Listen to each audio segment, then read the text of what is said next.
Sensory stories are a great tool for developing sensory awareness. And I mean your awareness, not theirs, because whilst they are a great way of offering new sensory experiences to somebody, they're a really good way of listening to somebody's response to sensation and listening through time, because someone's initial response to an experience might not be indicative of what they truly feel about it. Your initial response could just be a reaction to the shock of it being a new thing, or it could be that you encounter it and you don't quite know you can't tune it in, you can't figure out which other you know how you might close your eyes to concentrate, or if you're trying to do a complicated roundabout, you tell everybody in the car to shut up. What you're doing is you're removing one source of sensory stimulation in order to focus on another. But in the car, we tell them to be quiet. We don't close our eyes. That would be tragic. Whereas in another situation, to concentrate, we might close our eyes and really think about it. And what we know is which, sensory system to switch down on in order to increase our processing capacity for another one. So it can be that when you first encounter something, your reaction is just, I don't know how to do with this.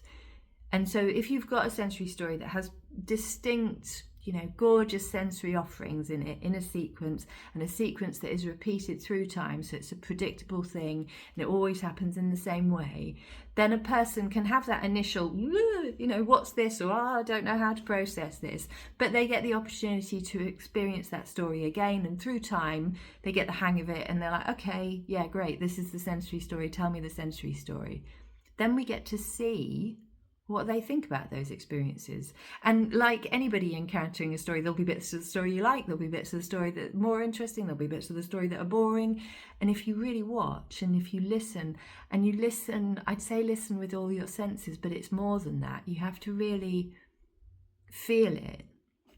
Then you can gauge somebody's responses to those experiences, and you can go, I think Joe really likes that noise, or Joe seems to really like that smell.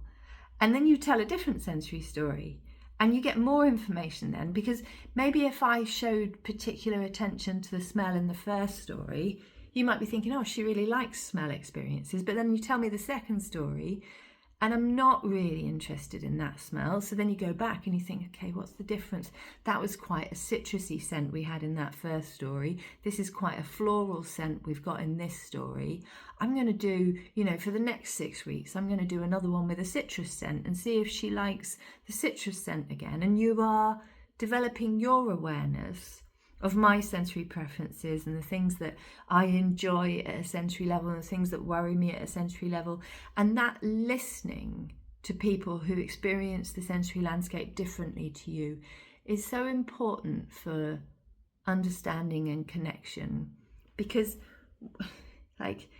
when you're out with a group and everybody agrees it's too loud in this restaurant, or you're at home and it's too dark in here, switch the lights on, and the people that you're at home with go, oh yeah, it is too dark in here, and you all share the same sort of sensory experiences, you all got the same basic level of that's too noisy and that's too bright, then it's easy to understand each other and to understand how people are responding.